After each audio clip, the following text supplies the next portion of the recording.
So please, one thing that we are going to do, I'm going to go through mute everybody's microphones. If you have a question, please use the chat window. Ask your questions in the chat window, and then after the presentation, go through, and he'll answer questions that were put in the chat window. I'll check the chat as I go as well, and if I deem your question interesting, I'll answer it on the spot. That's a good way to do it. I'm also going to start the streaming. So if people were so inclined to join the live stream, they certainly could. It might actually reduce the quality of the video a little bit. Please bear with us if there's any sort of technical hiccup. Obviously, this is our first chapter. Oh, it says some people will be removed from the meeting. Okay, I am not going to start streaming. No, we will do recording, but not a streaming. It says that if I do a stream, it's gonna remove a bunch of people from the meeting, so we're not going to do that. So we're doing a recorded meeting. Please be on your best behavior. I'm going to mute everybody. And like I said, if we have any technical hiccups, please be understanding. This is our first time doing this. I'm glad that we're going to have a meeting as a chapter. This is exciting. And without further ado, I'll introduce Gil Barros. He's our technical counselor for EAA Chapter 93.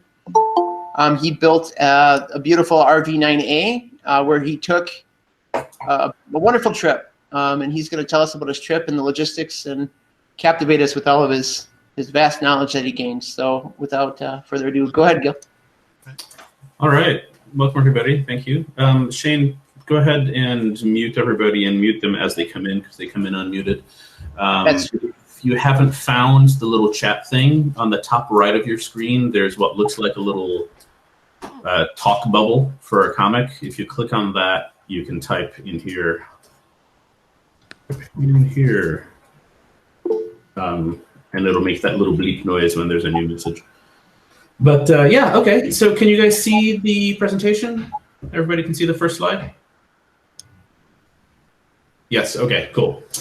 All right, so Mary and I flew our RV9, which many of you guys have seen, to Rio this past, I think we left here on late February 22nd, 23rd, around there on a Saturday, and flew it all the way down to Rio de Janeiro, which is on the southeast corner of Brazil, and back. This is a shot of the downtown Rio airport. It is a busy commercial airport, probably about as busy as Milwaukee, probably, I guess even more. This was a short interlude where there weren't 737s landing here nonstop. So it's a fairly busy airport. But let me just go through how this went. I've got a bunch of slides on some bullets with a couple of pictures, and then a lot of pictures, and I'll just talk through the pictures. Do feel free if you have questions or if you want me to talk a little more about something to mention it in the chat. I think the biggest thing with a trip like this is planning, right? It's not a difficult trip by any means. Any of us pilots can do it. It's just a question of getting all your ducks in a row, making sure that you know what to expect, right? Don't leave for an airport in a different country not knowing if they have avgas. So surprisingly, avgas outside the Caribbean and the United States is not that common.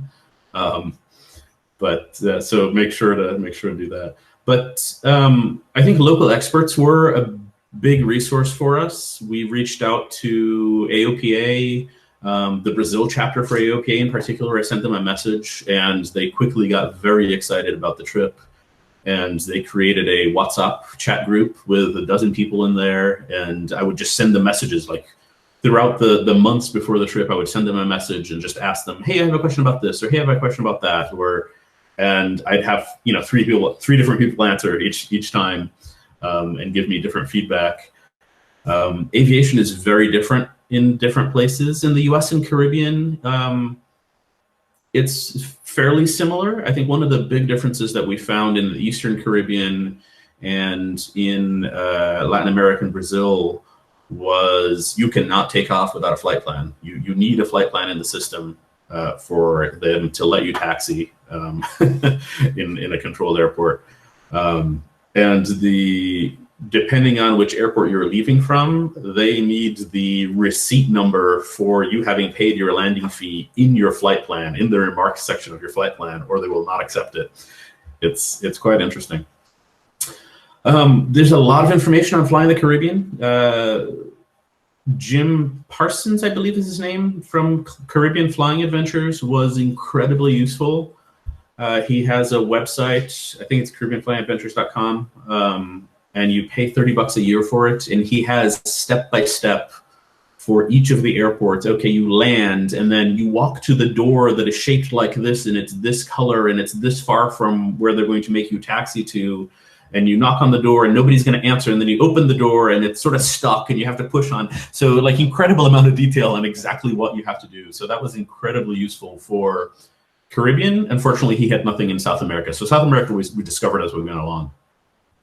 And a big part of that was reaching out to the Civil Aviation Association, the CAA, or which would be equivalent to the FAA for each country. Most of the countries did not care that we were going. We emailed or called, depending on who it was, the Dominican Republic, Antigua, Grenada, and Guyana and Brazil, and just like called all these places, called their agencies to tell them, you know, A, we're coming there, we're likely only going to get fuel, or we might overnight a couple times, and we're in an experimental aircraft. That was a big part of it, because the U.S. experimental certificate, if you will, is not a recognized ICAO certificate.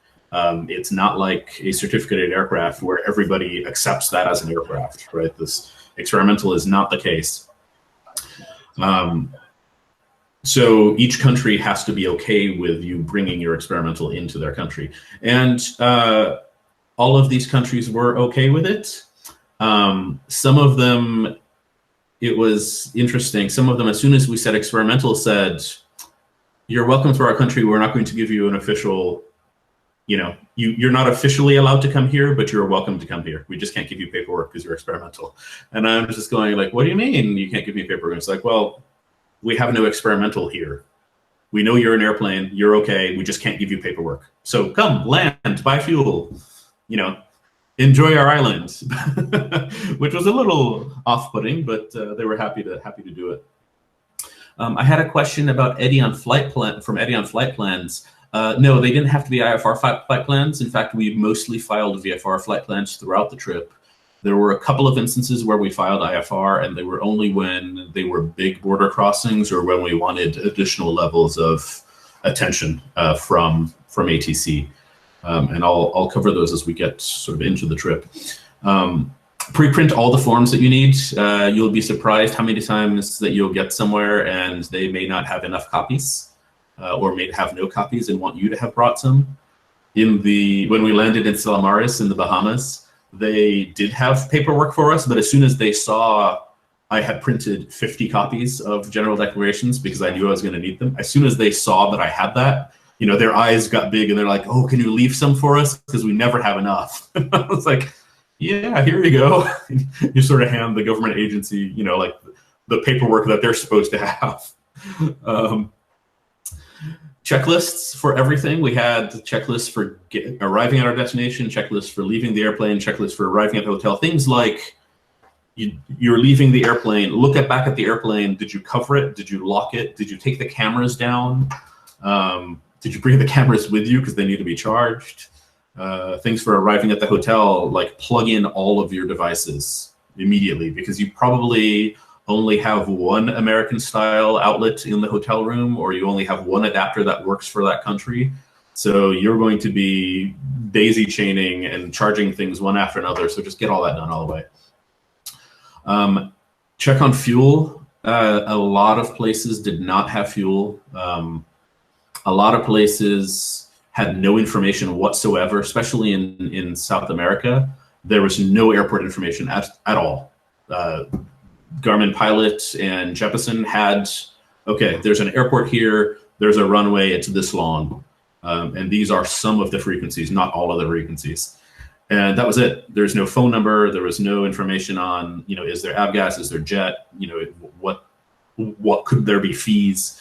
So a lot of this was calling an airport and saying, "Hey, I'm flying in a small airplane, and what's the story? What are the fees? What are, what will there be fuel?" And a lot of times the fuel is a different company, so they'll just give you the phone number for the company that runs the fuel, and then you have to call that company.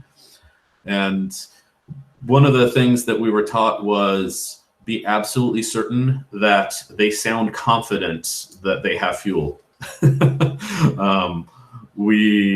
One of the places I called and asked about fuel, and they're like, "Yeah, we have avgas." And I was like, wait a minute, you don't sound sure. It's like, "Well, I think I've got 100 gallons left."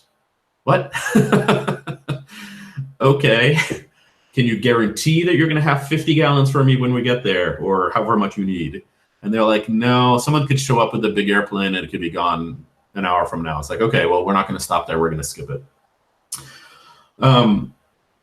We were lucky that, we could fly down to Brazil ahead of time. So there's a couple of pictures of, we went down there and looked things over. We staged a bunch of supplies out there. We did an oil change out there because it was 50 hours of flying each way, roughly. So the picture on the left, okay, let's start with the bottom right. Picture on the bottom right is the flying club that we were based out of in Rio. It's about an hour-ish outside of Rio by car. And they were absolutely phenomenal, absolutely fantastic people that took really good care of us.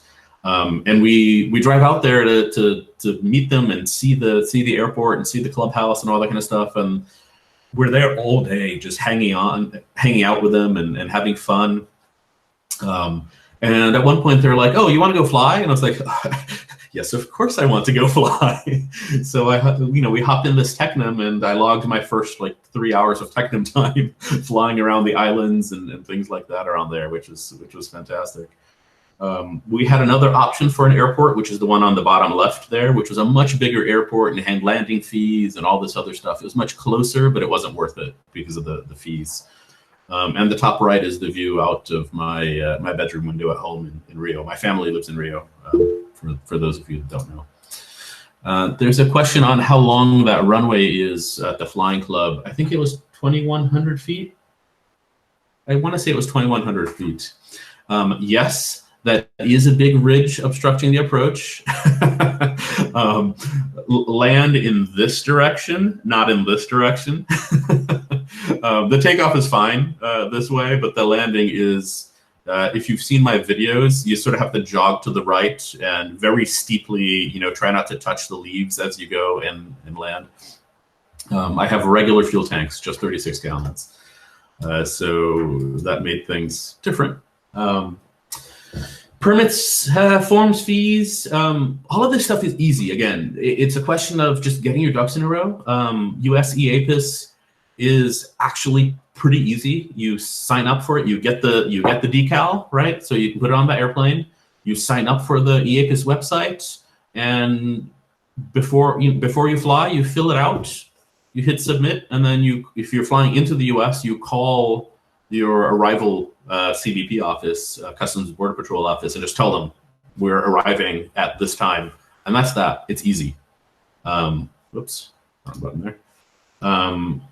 Brazil had a form that we had to fill out online as well, which was also very easy. We filled it out online, and we got an answer within a couple of days.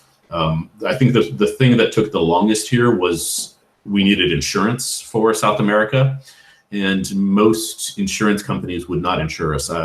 AIG was the only one willing to underwrite it.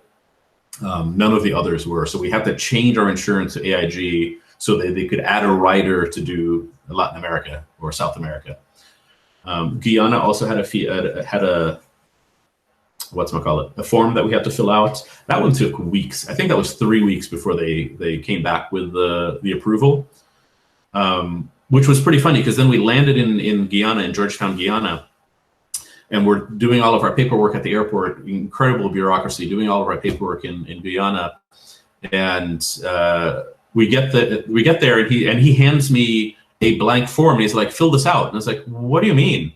I already have it, right? Like with the stamp on it. This took me weeks." And he's like, "Oh no, you don't need that. You only need that if you're going to overnight." It's like, oh, could someone have said that? Like the form, it has like an in and out of an hour apart. I was like, okay, whatever. So you will see, be prepared for crazy bureaucracy, and just roll with it.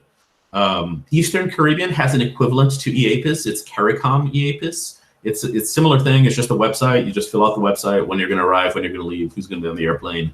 No big deal. Very easy to do. Nobody ever asked us for anything in the Caribbean regarding their EAPIS. But supposedly the fines are pretty big if you don't do it. This is Guyana. We're up in the tower in Guyana. You can see the airplane over here in the corner. They just pulled us into a taxiway and parked us over there, and filling out a ton of paperwork. Guyana was the most bureaucratic, I think, of all of them. This gentleman over here, what's his name? I don't remember his name.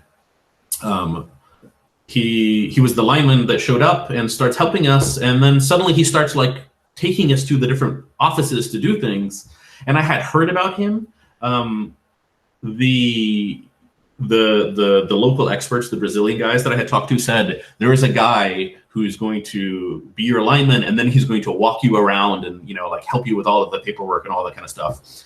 Give him $50 at the end. He's going to ask you for 100. He'll take 50 and he'll be happy. I was like, okay. This was the only place where we paid a handler. Everywhere else we self-handled. Everywhere else has options for handlers. If you go to the FBO at any of the airports, they're going to charge you $150 for a little 2-seat airplane to do this. But everywhere you can self-handle. It's easy. You're not going to get the, you know, you're not going to get the fancy lounge. And fuel is going to take a while, but it'll save you thousands of dollars on a trip like this. And that website from Jim Parsons has all that information. Yes, we did go through customs at every stop. Eddie's asking. Every international stop, we ended up going through customs, partially because most international stops wanted you to pay a fee. The vast majority of them were very reasonable, $6, $10, $20, $30. Guyana was $240 each way. And I remember, like, they told me this over the phone when I called them months ahead of time. I was like, that's crazy. What are you guys thinking? And the guy's like, well, you're not going through Venezuela, are you? And I was like, no. And you don't have fuel to go the other way, do you? And I was like, no. So it's $240. I was like, all right. Fair enough. They know what it is. And going into Brazil was also incredibly expensive.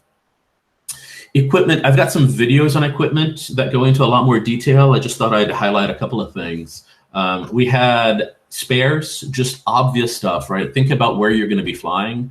If you're flying into the Bahamas and, you know, Caribbean, you don't need a lot. You can get FedEx to overnight you pretty much anything.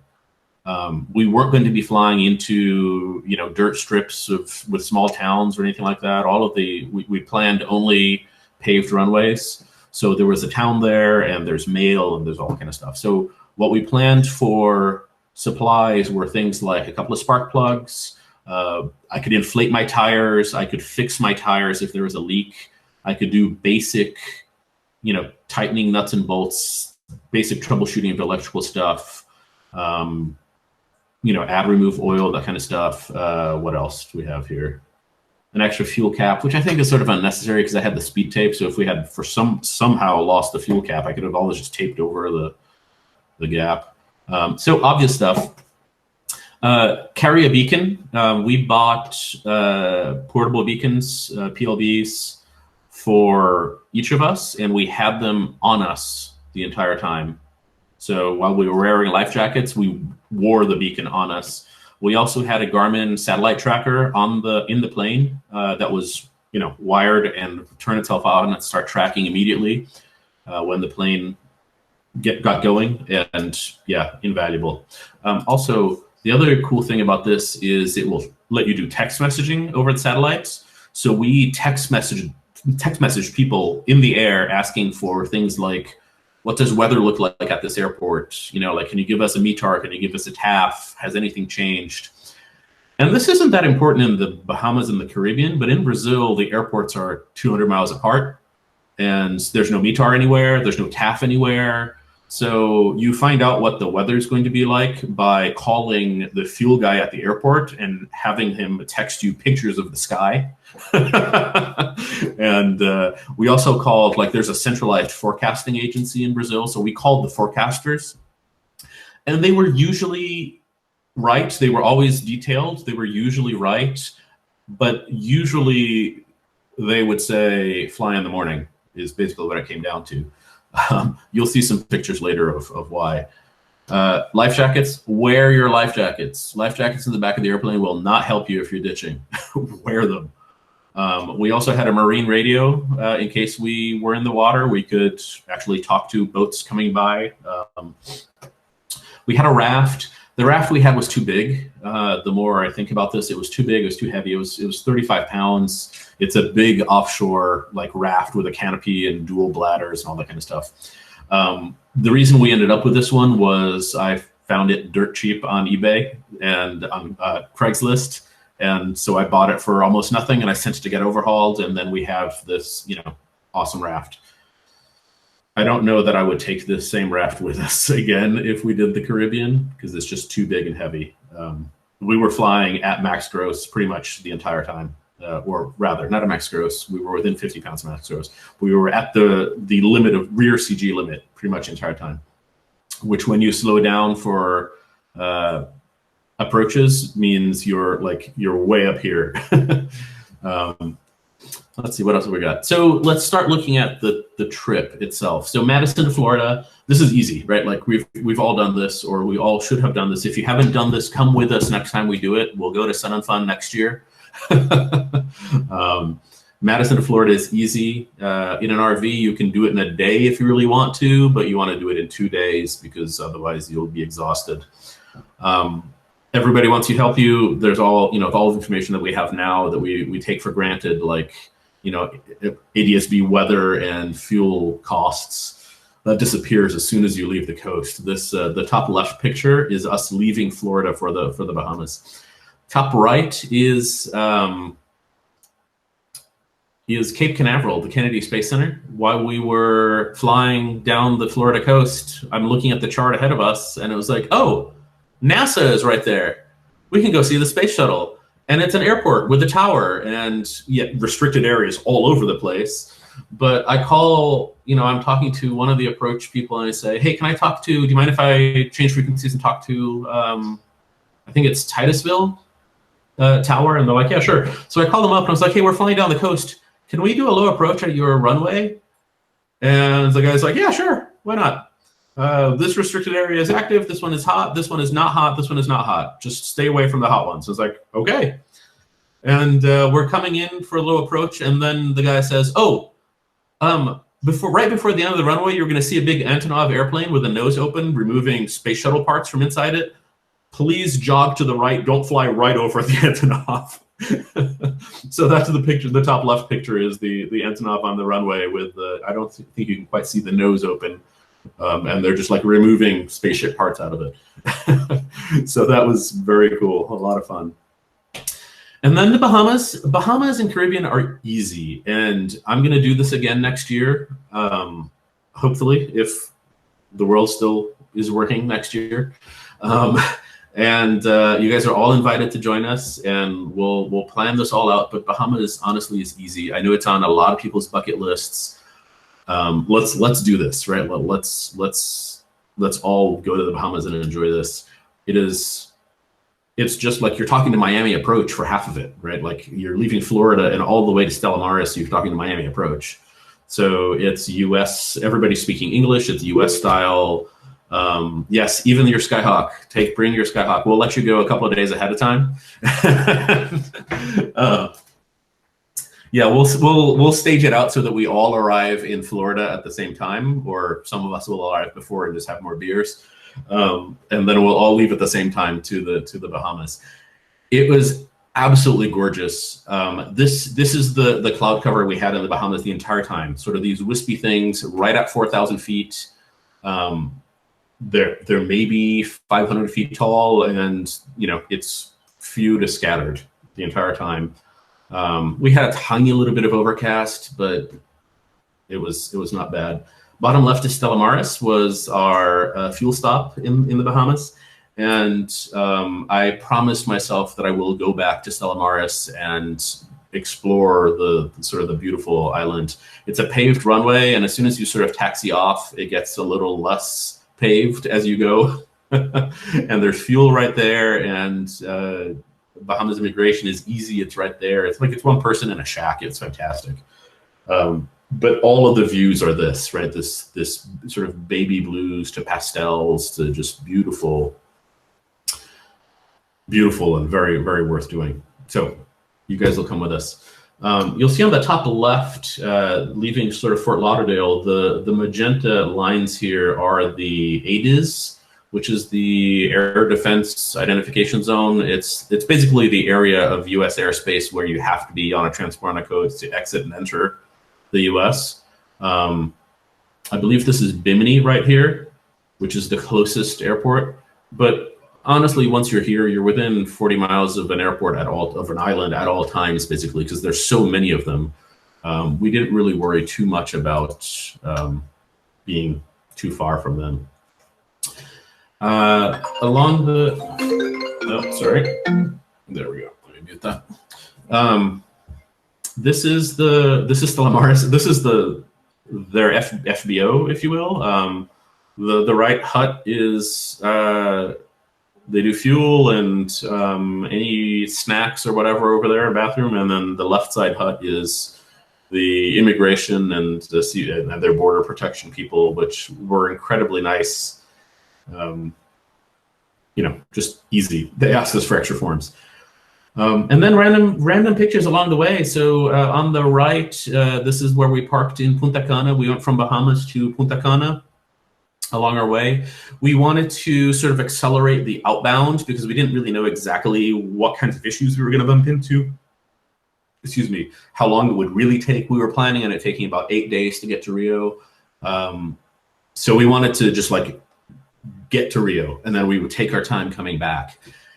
And it sort of worked out. We got to Rio in about the amount of time that we expected. And as we're coming back, the COVID situation started really becoming serious, and we decided, okay, let's accelerate the return and make it home. This is Puerto Rico. You can see the San Juan downtown Isla Grande airport right here. There's a couple of more pictures of that, and then Punta Cana and Puerto Rico up top. Puerto Rico was a lot of fun. It's a great place to visit. Very low barrier to entry. Everybody speaks English. You pay in dollars. No one's trying to scam you. It's easy. We didn't have Puerto Rico on the plan. I think at this point in the trip leaving Punta Cana, we started to wing it a little bit because things started getting familiar and easier, and we sort of got the rhythm of it. And we, on our way to Antigua, Puerto Rico was on the way. We were just going to fly over it, and we were thinking, why don't we just stop and spend a day in Puerto Rico? It's right there. Why not? So when we left, we just filed EAPIS, right? Because you're entering the U.S. again, so you have to file EAPIS. Called the CBP office at the airport, and that was that. We just flew into Puerto Rico for the day.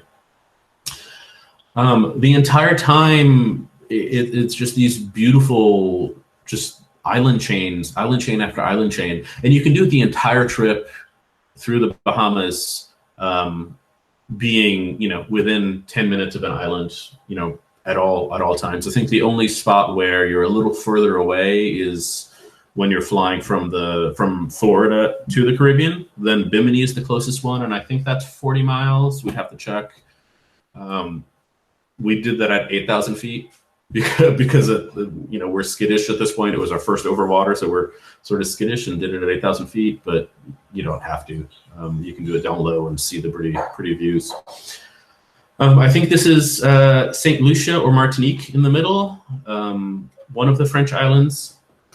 On the right is Grenada, St. George, where we spent 2 nights. And on the bottom left, we're departing Antigua.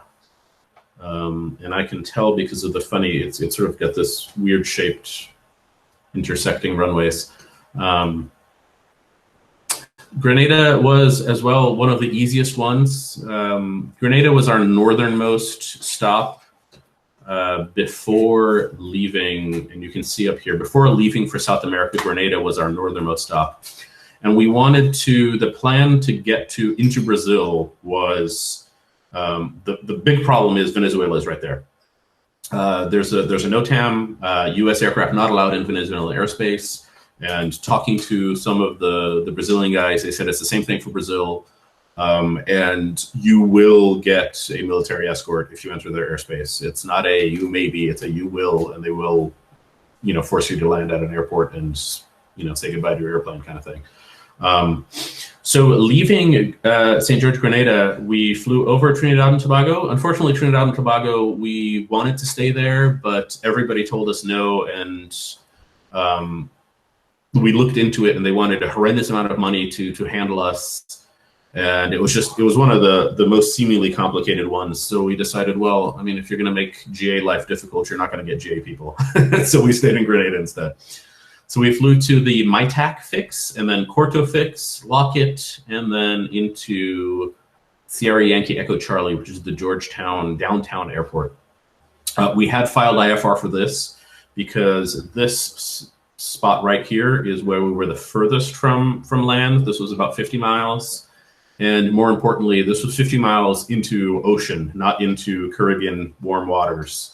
So at this point, we wanted to be on an instrument flight plan just so that everybody is really paying attention to us.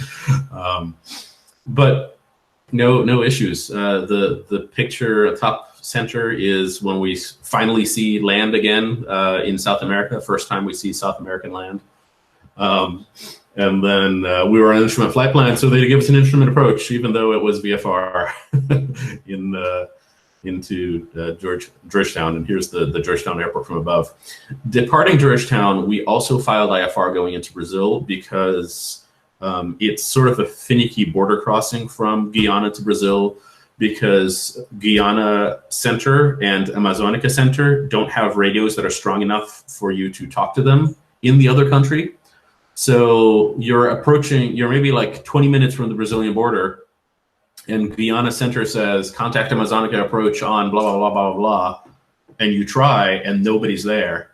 So you go back to Guyana and you say, we can't hear Amazonica on that frequency. And they say, oh, no, just keep trying every 5 miles. You'll get them eventually. And I was like, how far do we do this before we turn around? I was like, no, you'll get them. It'll be inside Brazil, but you'll get them. And I'm thinking, okay, so I'm going to enter the country without talking to the controllers. That's interesting. But yeah, that's how it was. It worked out. And maybe 20 miles into Brazil, we finally managed to talk to Amazonica Center, and they knew where we were, and they were expecting us, and it was fine. Leaving, because we were IFR, this is where things started getting sort of interesting controller-wise, right? We're used to US ATC being fantastic, right? Like you're talking to a controller and he wants to give you weather and he wants to vector you and he wants to help you, and you ask for a diversion, because there's a big cloud ahead of you and they'll give it to you. We're leaving Guyana on an instrument flight plan towards Brazil, and there was a layer of bumpy, thick clouds at 4,000 feet. We're filed at 8,000, and he tells us, climb 4,000 feet, and we're in the clouds. And I was like, well, can we get a little more climb, or can we go below this? Or they're like, no, we need you at 4,000 feet. Our radar's not working. We just have you at 4,000 feet. I was like, okay. So we were in the soup for a half hour, in bumpy, nasty soup for a half hour, leaving Guyana. And but it was fine. We made it there. Let me just take a quick peek at the questions. Were there times when we could not see land? A few, yeah. Not many. Definitely along the islands in the Bahamas. I don't think at any point we could not see land flying the Bahamas. Getting to the Bahamas, yes. Leaving Florida, you can't. Maybe even then there were a couple of tiny little islands. Nothing you could land on, but there was definitely tiny little islands that were in sight all the time. You're within gliding range of an airport 90% of the time, I would say. I could do that again. I can look at it again and double check. Let's see. So no Suriname or French Guiana, mostly because it was difficult. French Guiana, one of the two had no avgas, and the other one wanted us to get visas ahead of time. And we did not want to deal with sending passports to Suriname and expecting them to come back a month before this trip. Mostly I just didn't want to risk it, and it worked out. Radio call is always in English. Yes, in the Bahamas and the Caribbean, it was always in English. In Brazil, you could talk to them in English, and the vast majority of the time they would talk to you in English back, a little broken English, not perfect, but enough. There's one or two times where I speak Portuguese as well, so there's one or two times where I was just failing to communicate and I switched to Portuguese. And it was fine, and then we switched back to English. They're all supposed to be able to speak English, and they try their best, and it works. Brazil was interesting. We had a lot of media attention. There's a couple of slides later of pictures of that. But the local aviation community really wanted us there. They at every airport, once this started getting a little more attention, at every airport we stopped at, someone had reached out to us already and offered us a hangar or a fuel discount, or told us, no, go to this other airport instead. So we had a lot of help in Brazil. The big downside of Brazil is the airport fees were insane.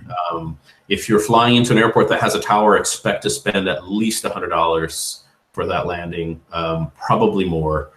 Our entry airport, Boa Vista.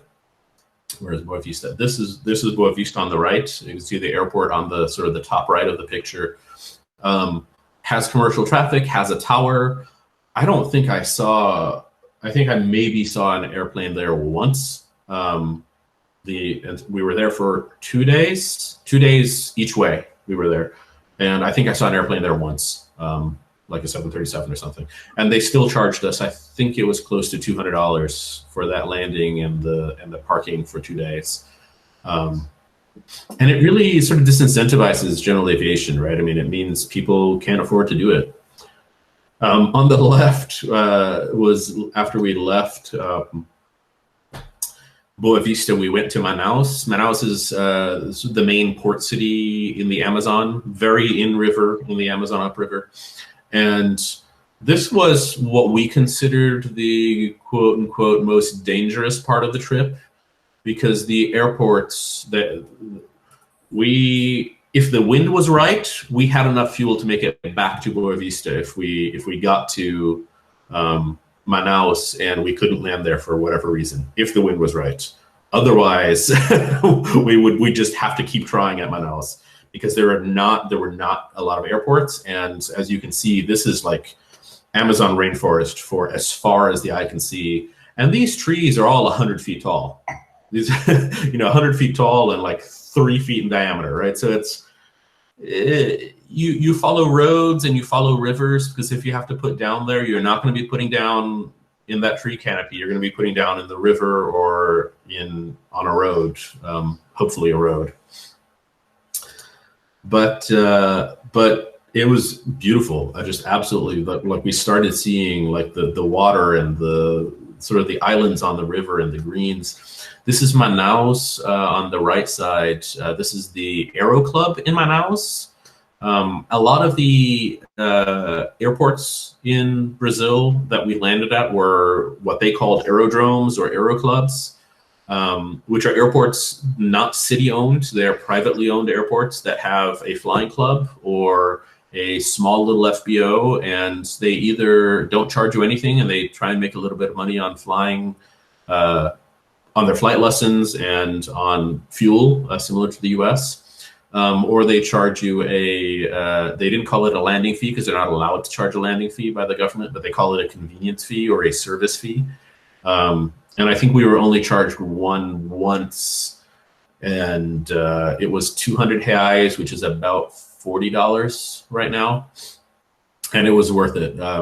The service that we got at the aero clubs and the attention and like the help from everybody was just so much better than at the big airports. Usually they would have a fantastic lounge that you could hang out at with coffee and all this kind of stuff, and just like really nice, good service. This is the Amazon River. So the Amazon River becomes the Amazon River at this point where the Solimões River, which is the dark one, and the White River, which is the other one, meet. And you'll notice on a couple of the other pictures that this continues. They don't mix for 6 kilometers, I think is what I said. So like you have two rivers flowing right next to each other that are not mixing. It's incredible. Your flight buddy should have a pilot's license so that you can take a nap. Very important when you're flying 4 to 8 hours a day is to be able to take a nap. Mary got her license beginning of this year, and her plastic pilot's license arrived the day we left. So it was just meant to happen. And this is flying the Amazon. It was incredible. It was like the greens were just so bright and so many different shades of green, and the rivers, and it was just absolutely fantastic. You'll notice that pretty much every picture of the Amazon has the same cloud layer. We were told by some of the locals right as we left that, hey, don't fly in the afternoon in the Amazon, right? Like the weather's no good. Just don't plan on flying in the afternoon. And we're like, yeah, right. Like it's not possible that you just don't fly in the afternoon. Oh yeah, you don't fly in the afternoon in the Amazon.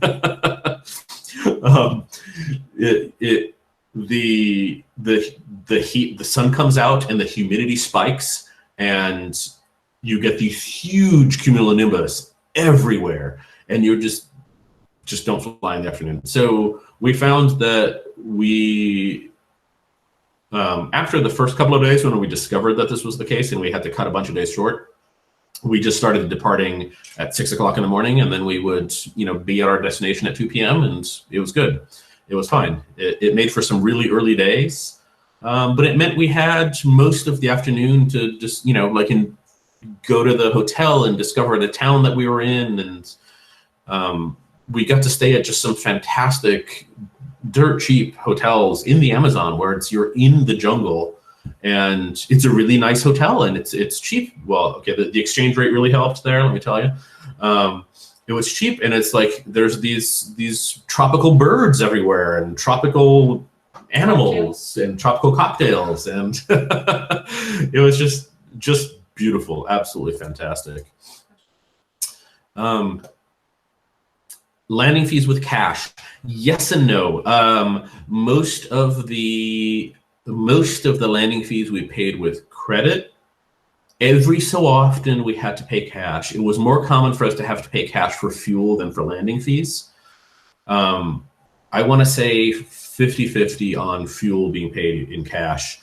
Fuel was very expensive in Brazil. Fuel was about $10 a gallon in Brazil. In the Caribbean, 6, 7, 8 in some places. The Caribbean has a lot more options. In Brazil, you get fuel where you get fuel because you don't have another choice. And just sort of these beautiful, sort of rustic. This is an airport. You can see the plane on the back. They have no commercial traffic, and it's a fishing village. And he says we were off season. This is not fishing season for them, and he said that during fishing season they have to turn people away because there's not enough space on the ramp. But it was just this beautiful sort of rustic peeling paint, stained dirty concrete, just fantastic. But really nice runways everywhere. The concrete was good. We had no issues. Big runways. Everything was 4,000 feet plus. So really big runways. And you can start seeing some of the weather, right? Like we did a lot of very careful dodging of weather, being, well away from the weather. Sometimes not as away as I would like to be. You can, there was definitely a bit of normalization of deviation going on here where we started getting a little closer to the weather than I would ever comfortably do in the US. So it was always safe, and we didn't get any turbulence. I mean, this was like 40 miles away, so it's still okay, but this cell is huge, right? I mean, this was like everything to our left. And a big part of this was the weather forecasting there is pretty much not available. When you call center, if you're on a VFR flight plan, they tell you, contact us in emergencies only. They don't want to talk to you. And they don't have weather radar. There is no weather radar in most of the country, so they don't know where this is. They can't see it. They can't help you get around it. So that was very different, right? In the US, you're used to, you know, A, we have onboard weather, and B, all of the controllers have weather radar, so they will happily vector you around things. In Brazil, no, there's no weather radar, so you're betting on the phone forecast being correct, and you're betting on all of the airports that you called along the way having been accurate and given you proper forecasts. As I mentioned, there's a bit of media attention to our trip. We got interviewed for TV, I think 3 or 4 times, and we were in multiple newspapers. And they played up the fact that I was a Brazilian who lived in the US and built an airplane and flew it to Brazil. So there was a bit of, you know, wayward son comes home kind of spin to the news. But it was fun. You know, it was neat to talk to people. And a big part of this for us was we wanted to get people excited about doing trips like this. We wanted to incentivize aviation, both in the US and in Brazil. In particular, experimental aviation in Brazil is very depressed right now because they're changing a lot of the rules around. And we wanted to bring attention to this and create some buzz. And I think we did. So that was nice. We met, as I mentioned, a lot of people who were fantastically helpful. A couple of highlights here. Top left, this is Dudu, who was a flight instructor at the airport that the flying club in Rio. And so I did my first landing. We went around on our first because it's a shorter than usual runway for us. You know, I'm used to big runways. And it's perfectly doable, but we're really heavy and we're fast and we're tired. It's, you know, sort of the end of the day. So I went around on the first one. You can always go around, hum the song in your head, and came back and landed and it was fine. So he came up to me later and he's like, hey, do you want to go up in the pattern and, you know, like get familiar with this airport? And I was like, yes, let's do this. So he spent 2 hours with me in the pattern, just like beating me up and doing approaches in both directions, you know, like dodging the ridge and, you know, like really getting familiar with the airport. And it was just fantastic and very helpful. And we still talk, and just really nice guy. The guy in the middle is Jairo, who was one of the directors for the flying club, who set everything up for us there. He just made sure we had the right contacts, just an all around great guy. Top right is Luis Fernando. Luis Fernando is a retired airline pilot for TAM, or LATAM, I believe, Airlines. And he spent every single day of the trip texting us METARs and TAFs and keeping track of our satellite track and calling airports ahead of time for us and finding contacts at airports for us. Guardian angel, this guy, like fantastic. We're so thankful for his attention. This is my mom. My mom met us halfway. She flew up to Boa Vista to hang out with us. And yeah, and it was just great. So a couple of other people that met us along the way, gave us hangars and took care of us, picked us up at airports and made sure we had hotels, and, you know, held on to the raft while we were not needing it inside Brazil. I think the only real official weather diversion we had was when we were pretty close to Rio and we were flying into this airport over here, which is Rio2020. And the forecast was great. There were no issues with the forecast, of course. And of course, we come in and the weather just closes in, and we were above this layer. There were no instrument approaches to this airport. There's no tower at this airport. So, you know, I momentarily in my head thought, I know what this looks like. I know what the, like I could fake an instrument approach into this, right? Like in your head, you're saying I could do this, and then the other guy on the other shoulder says, "Are you stupid? Don't do that." So not far from there was a commercial airport, Zona da Mata, Sierra Bravo Zulu Mike, which is the one on the left over here, and they had an instrument approach. And as soon as I noticed that, I was like, it doesn't, I don't care about the $150 they're going to charge me to land here. It's not going to kill me, right? So I called, we're on a VFR flight plan, and I call the tower for this airport. It's not a tower, it's a radio, which is interesting. There's no tower. There's a guy on the radio, different from the US. Yeah, he wasn't up here. There's actually nobody up in the tower. He's down here. He has no radar. He has nothing. He just sort of coordinates. And I tell him, hey, we are VFR on top of this. We need to get through. I need a, in-flight changed IFR. And he says, are you equipped and are you rated? And I said, yes, I'm equipped. I'm rated. I have the charts. We have everything we need. I just need to be able to change the flight plan. He's like, yeah, we don't do that. You can't change the flight plan, but fly to this fix and fly the RNAV, blah, blah, blah. And I was like, okay. So we fly, we fly the approach. This is us. We broke out 1,000 feet above, which was nice.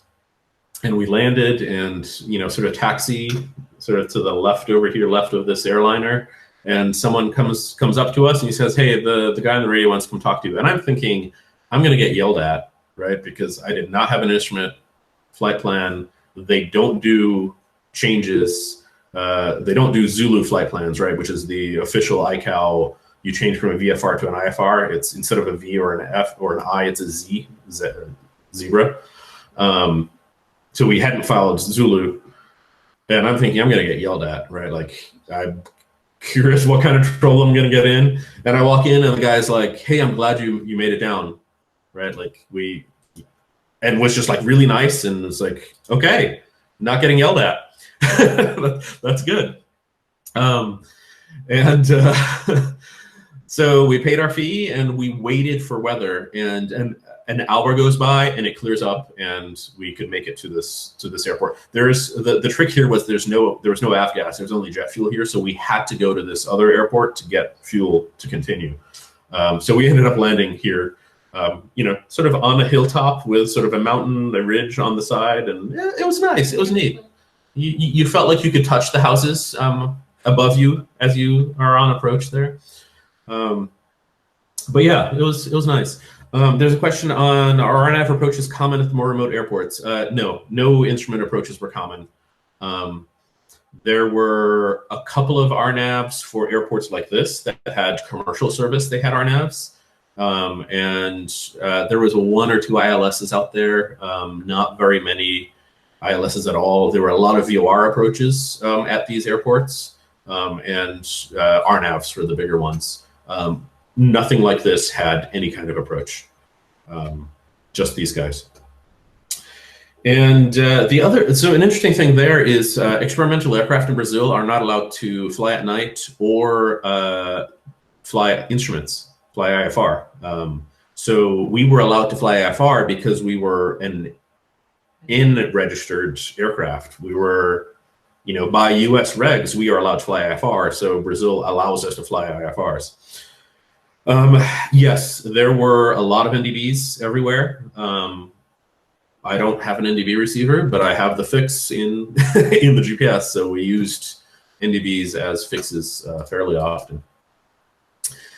And and then we arrive in Rio. So we left Juiz de Fora, and at this point we were pretty close to Rio, and Jairo, who had helped us organize everything for Rio, says, call this number. He is the Rio approach supervisor that's working right now. He knows you're coming. He's going to help you. And I was like, what do you mean? So I called the number, and the guy's like, oh, hey, Gil, welcome. Okay, so I have your flight plan filed, and we're going to do this, and we're going to do this, and we're going to do this. And I'm looking at the chart as he's saying this, and I was like, can we not? Because he was having me go direct from where we were to the flying club, missing all of these beaches and scenic Rio things. And I say, can I fly direct to Lom and then fly the VOR, the visual corridor in front of the beach and then into, and he's like, yeah, that's going to take you an extra hour. It's like, yeah, but it's an hour in front of the beach in Rio. This is why we're here. So he's like, all right, fly, I'll change your flight plan, fly direct to Lom, and then the Bravo chart, I believe. I'm sorry, the Bravo corridor. And so we did that, and we fly, and it's just absolutely gorgeous. There are more pictures of it coming up. And we get to roughly here, and it's not him on the radio, right? It's one of the controllers on the staff, and this controller says, stand by for a message, and he comes on the radio, and he's just like, oh, hey, like totally breaks protocol of like, we're now talking normally as opposed to getting vectors. And he's like, okay, so you're going to turn to the right, and you're going to see this hill, and you're going to go past this hill. Here's the hill. You're going to go past the hill, and you just keep going, and then you're going to see it, and it's like, okay. So off we went, and here's I think this was the first one, maybe first one or the second one into, and yes, there is the ridge, the little hilltops, and we had a hangar for us the entire time we were there. It was fantastic. And maybe a half hour after we landed, I get a text message with these pictures, and it was the controller had taken pictures of us on the screen. And here's 689 Romeo Victor. And I think we're over here as well. So he sent us just a bunch of pictures of, oh, here's you on our screen, and here are the other airports and airplanes. And that was a lot of fun. So we were 50 hours in at this point. So time for an oil change. And there's an A&P at this flying club. And he just said, hey, yeah, just use, pull in and do your oil change and use any tools you need. And I was like, oh, fantastic. So, we had of course, an audience for the oil change. And I do my oil change, and I get everything done, and the A&P is there, and I was like, hey, do you want to look everything over, right? Like, can I get an extra set of eyes? And he spends a half hour looking everything over, and like, yeah, everything looks great. And so it's always good to have a second set of eyes when you take the cowling off, especially because you're getting distracted by this dozen people there that are asking you questions, right? Like, have someone else look over your work. And then we hadn't actually flown into the Santos Dumont airport yet, right? Because this is the reason we flew to Rio, was because I wanted to land at this airport. And Santos Dumont, so a little bit of controversy here. So the US and some other countries believe the Wright brothers are who flew first. This is not the case in the rest of the world. Brazil believes Santos Dumont was the first aviator. France, I believe, also believes Santos Dumont is, and their other countries believe that they have a claim on that title. So, so Santos Dumont Airport is named after the father of experimental aviation. Yeah, Mary's saying Shane is going to cut me off at this point. But this was why we flew. This was why we did this trip. This view, this absolutely phenomenal. The airport is right here on the right. This is the Sugarloaf Mountain up here, and you can see right in the middle is the Christ the Redeemer mountain with the Christ statue on the very top. You can see the little tip. But up here, there's a bar area and a viewing area and cable cars that you can get all the way to the top here. And James Bond, remember James Bond, I think, was it GoldenEye? Jaws. Remember Jaws when he cut the cable cars? That was there. So you've all seen this. If you've seen James Bond movies, you've seen this. And from up here, there's a viewing area where you can watch the airport. So the approach and departure of the airport is basically right at this hilltop.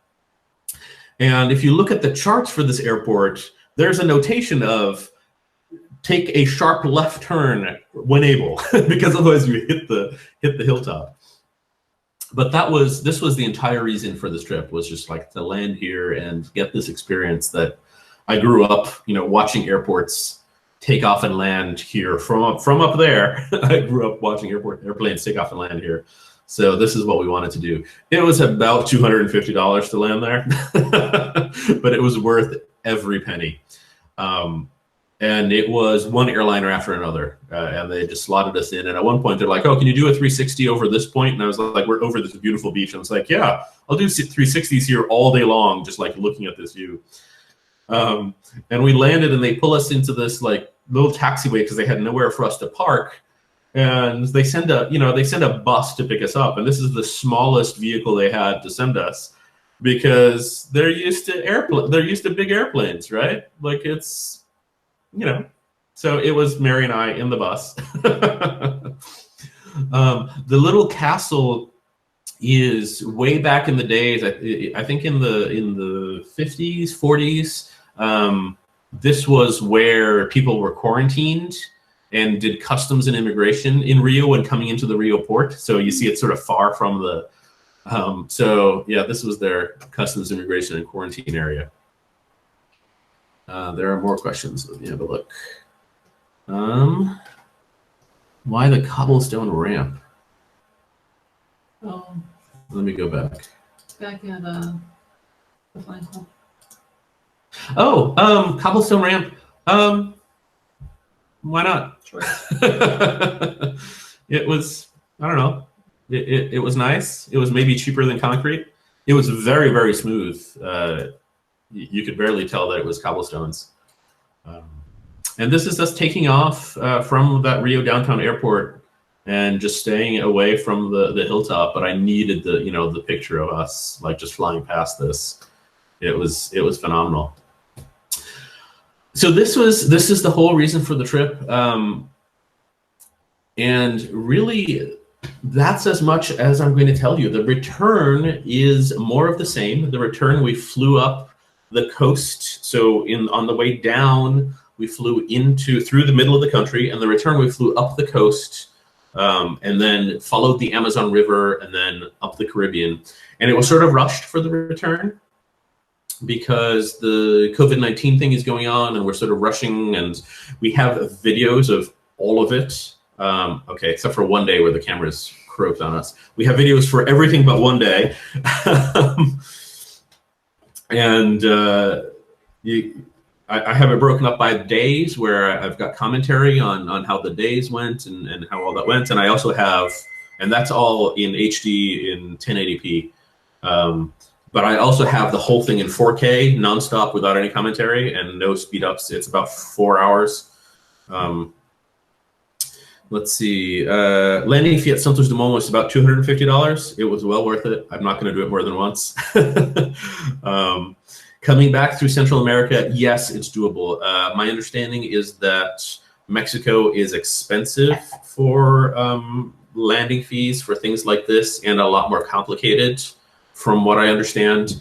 The reason we didn't do flying through Mexico for this was because there's big chunks of Panama where you're really far from an airport. Like, we thought we were far from airports, but there are parts in Central America where you're far from airports, and the airports that you land at have nothing.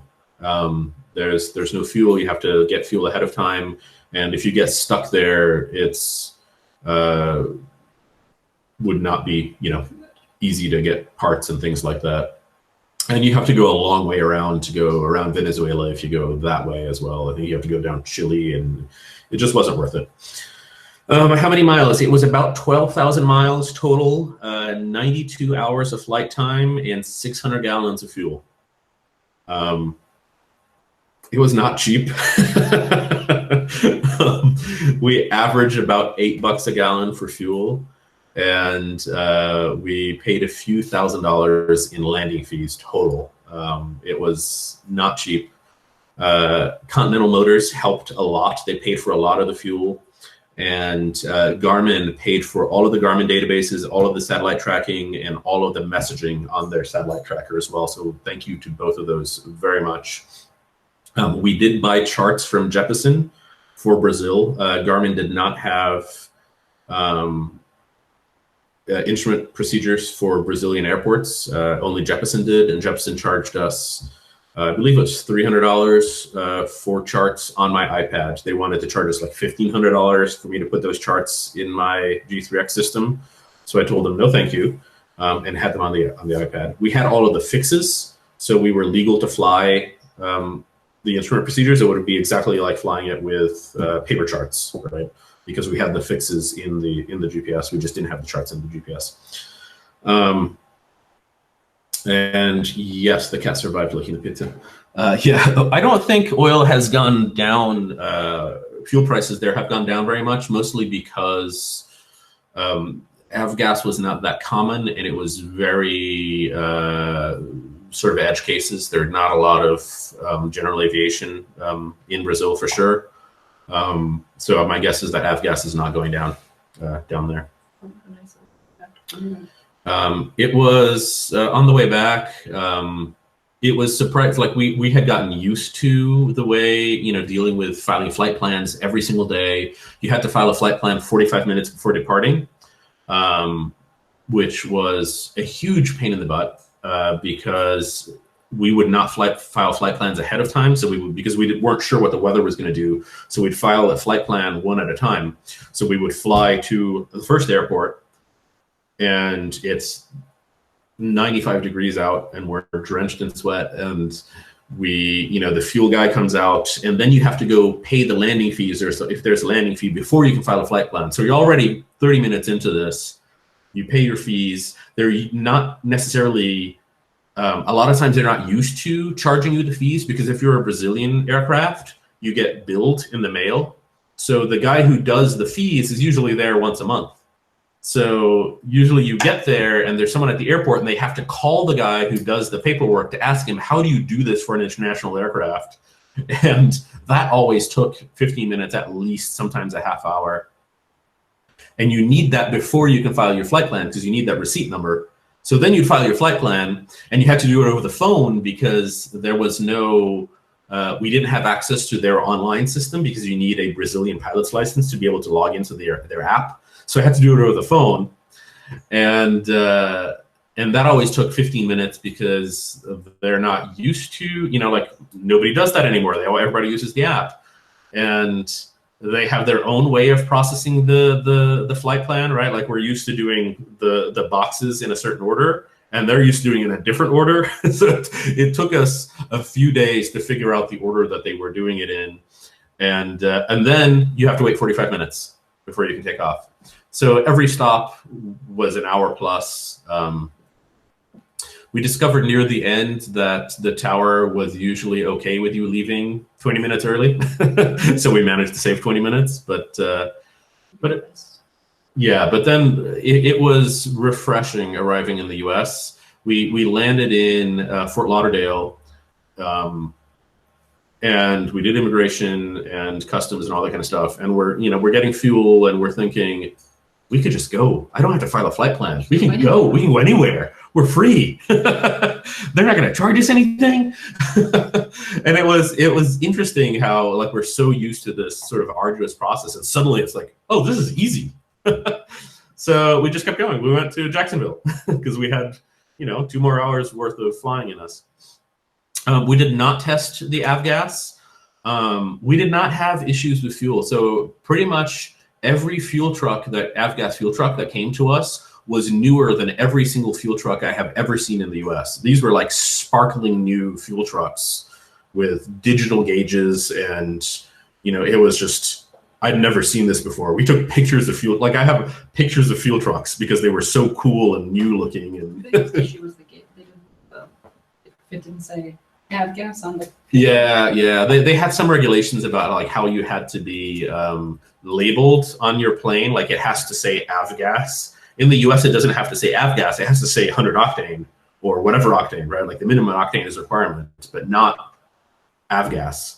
And in Brazil, avgas is a requirement that has to be on the plane and near where you fuel it up. So every time, a lot of times we had to like sign a release, a waiver saying, no, I am putting avgas in this airplane. I know I'm putting avgas in this airplane.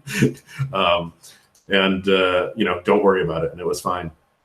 But yeah, no issues with fuel, other than making sure they had fuel. Every time that they had fuel there, it was always like a sparkling, new, shiny, fuel setup. So no issues. We didn't test any of the fuel, and it was all fine. But yeah, we have tons of videos on this. Feel free to take a peek at those. They're on YouTube. I will do a trip to the Bahamas next year, if possible next year. I think the plan for next year is we're going to go to Sun and Fun and then leave Sun and Fun and go to the Bahamas. So I welcome you all to join us. I'm happy to coordinate all of this and make sure everybody has their forms and has all of their stickers and has all that kind of stuff. I'll start talking about it, closer to probably in the winter. And maybe you guys can meet us in Sun and Fun, and we will continue to the Bahamas for a week of island hopping. Yeah, any questions? You guys can unmute yourselves and ask questions, or you can type them up, or any of the above. So Gil, is there anything you'd have done differently with the entire trip? I mean, it looks like an amazing trip. Were there challenges that you wish you wouldn't have run across, or anything you might have done differently? I would have preferred if you guys hadn't released this disease halfway through my trip, so that we could have had a longer. Yeah, how did that impact you guys down there? Because it happened like right in the middle, right? It happened right in the middle. So we started hearing about it when we were in Rio, and it wasn't. It was more of a, oh, this is actually starting to spread situation at that point. So we decided, okay, let's start going, right? Let's not dilly-dally anymore, and let's just start going and still take our time. And we made it about halfway up the coast, I think, when the news started talking about COVID-19 nonstop. And at that point, we said, okay, we're going to go now, right? Like we're done dilly-dallying, we're going to go. So at that point, we sort of cut the corner of the continent. Missed a couple of great beaches that we wanted to see, and went, inwards a little bit towards the Amazon River.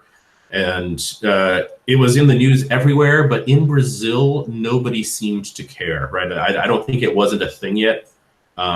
It started really becoming a thing. When we got to Boa Vista, they were talking about it there, and people were not shaking hands and things like that. Huh? Wearing masks. Yeah, there were a few people wearing masks in Boa Vista. When we left Brazil and arrived in Guyana, the impression we got is the people in Guyana like bureaucracy. They were very nice, incredibly nice people, but the most paperwork of anywhere was Guyana. And they checked our temperature, like people in full bodysuits checking our temperature, and them not wanting us terribly close to them. But otherwise, it was fine. Then we stopped in Grenada, and there was an airliner there at this tiny little airport loading students to fly them back to the US. There's apparently a big medical school in St. George in Grenada that's very popular with US medical students, and they were evacuating the school. So he said they were on their 5th back and forth of this airliner, flying students back and forth, or flying students back, not forth.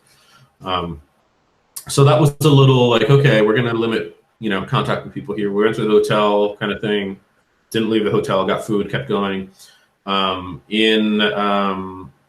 think at that point, people were telling us at the airport, don't plan on stopping at any of the French islands because all of the French islands are closed because they're getting cases. So, which was fine because we weren't planning on stopping there anyway. So we just did Antigua again, very quickly got fuel, and then Antigua to Puerto Rico, and Puerto Rico was shut down. We got to the airport, and everybody said the town is in quarantine. You can get here and you can leave because you're a U.S. citizen, but you're going to get to your hotel and you're not going to leave your hotel. And we were fine with that. So we got to the hotel and just got delivery food, which was fine because we were tired. We didn't plan on really partying that night. Got delivery food, got up bright and early the next day, and then flew. Our plan was we're going to make it back to the U.S. from Puerto Rico. And that was a big day. That was almost 8 hours of flying that day, maybe a little more. And we did Puerto Rico, San Juan to Santo Domingo in the Dominican Republic for fuel. There weren't good fuel stops for like doing long legs right there. So we did Santo Domingo, and Santo Domingo they did not want us there. It was, they very much wanted to rush us through and get us out. The immigration guy like had us like 10 feet away, you know, to look at our papers and all that kind of stuff. And they just sort of rushed us through it. There was supposed to be a landing fee there, and they were, no, we don't want to touch your money. Just go, just get your fuel and go. And we're like, okay. So we got our fuel and left.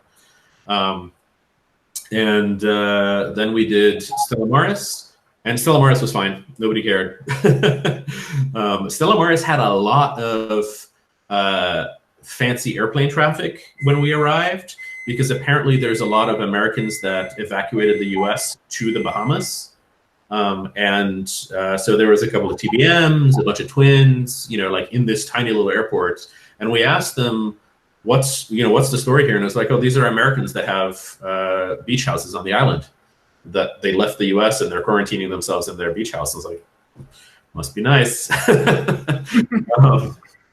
And we continued from Stella Maris then straight to Fort Lauderdale, did immigration at Fort Lauderdale. It was fine. And that's when we decided, okay, we're going to go to Jacksonville and do, 2 more hours or hour and a half or whatever it was to Jacksonville. And we got to Jacksonville and it was shut down. Same thing. We got to the hotel and there were, I think, I would bet that there were maybe 3 rooms sold in that hotel that night. There was like 2 people working. I think the managers were working and that was it. Like nobody else was working in the hotel. And same thing. They're like, get delivery food, don't leave, go to the airport when you're ready. And it was fine. We then did Gadsden, Alabama to get the paint touched up. And then Nashville. And Nashville was the same thing. There was a huge weather system going west to east across the US at that point. So we wanted to make it to Nashville so that it was sort of diagonal, right? So we wanted to make it to Nashville so that it passed us, but for the next day. And that worked out well. And this was one of those situations where we were really happy we were using US ATC, because on our departure the next day, we filed IFR to get out because there's still a lot of cells around us. And, talking to clearance, and it's like, okay, so I filed to this weird fix, sort of in the wrong direction because there's a cell moving this way and I want to get around it. And he said, oh, no, we're watching it. We'll vector you around it. So we took off and they just like vectored us, ignored the fix that I had filed and just vectored us around the weather. And I had ADSB weather at this point. So it's like you're watching, everything's delayed, of course, right? Strategic, not tactical. So you're watching it, and yeah, it was very nice to have someone on our side there. And then back to Madison from Nashville. Nashville nonstop to Madison, yeah? Yeah. So you can do Nashville nonstop to Madison in RV. Who'd have thought? But yeah, it was good. It was a good trip. I don't know that there was anything that I'd really do differently. I think smaller life raft. That life raft was too big. It was too heavy. You had to leave clothes behind. Yeah, we had to leave clothes behind because like we were weighing everything before we left. And it was like, oh, no, too heavy. I would maybe reduce some of the tools that I took. When we got back and I started unloading the plane, I was like, oh, I have 2 of this and I have 2 of this. And I was like, okay. Longer. More time. Yeah, definitely go for a longer time. It was an incredible trip. And I think the big takeaway that I want to share with people is this is not difficult. And in particular, doing the Bahamas is not difficult. Especially because the Bahamas wants you there, right? The fees are next to nothing in the Bahamas. The fuel it's more expensive than the US, but it's not that much more expensive. And they want you there. So everywhere is happy to see you, is happy to, help you get to a hotel or help, it's worth doing. So we'll drag a bunch of you guys along next year. Even in my Skyhawk. Even in your Skyhawk. There'll be a few Skyhawks going. Yes, for sure. Yeah. It was a good trip. Awesome. Well, thank you, Gil. I really appreciate it. Are there any last-minute questions for Gil? You can unmute your mic or you can just type it in the chat window.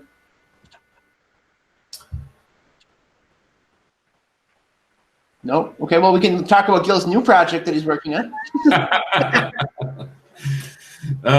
So my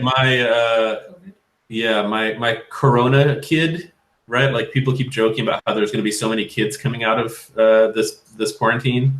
My Corona kit is an RV10 that I'm building. So I picked up an RV10 kit, and in the last month, it's going to be a month since we've had it, I finished the horizontal stabilizer, I finished the vertical stabilizer, and I finished the rudder. So I have the elevators to go, and I'm hoping by the end of the month, the elevators will be done, and I'll start on the wings. Are any of the RV9 jigs usable for the 10? I'm sorry? Are any of the RV9 jigs usable for the RV10? The wing kit, the wing jig possibly, because I made it open-ended. So the fact that one wing is longer isn't going to be an issue. The problem there is I disassembled the wing jig and used the lumber for something else. So it could have been useful. I had to make new jigs for the horizontal stabilizer. Yeah, I don't think the other one actually fit. I had one left and I lost the other three. So I just made new ones, and it was easy enough. I think the big difference here is everything is bigger. It's the same thing, but everything is gigantic, right? I mean, this horizontal stabilizer is feet longer than the than the one in the 9, and much burlier. A lot more doublers. Same style build, but it's just much burlier. And yes, and I will have partners in this one. So if anybody's interested in partnering in an RV10, once I have the fuselage done before I buy engine, I'll be looking for partners. Cool. So while we have some people on the phone here, once again, thank you, Gil, for the time that you took to put this together. Really appreciate it. Great presentation. Looking forward to the trip to the Bahamas. I'll work up the motivation to get a head start. Is there anybody else from the chapter that wanted to say anything, or any parting comments? Help me in the partnership. Eddie wants in. Yeah, absolutely. We'll do it. We'll definitely set that up. Awesome. Yeah, we're going. You guys can come with us. No, we'll help organize it all and make sure everybody has all of the paperwork they need. So if you go check out the YouTube, you can see that I've got videos for not only for all of the flights, but also I have sort of like little introductory videos every morning before we take off. We're talking about what we're going to do and all that kind of stuff. So lots of content there. But yeah, thanks for watching. Absolutely. I'll stop the recording now, Gil, and make sure you get a copy of it. Absolutely. And, very cool. Well, thanks, everybody, and have a great evening. And we will do this again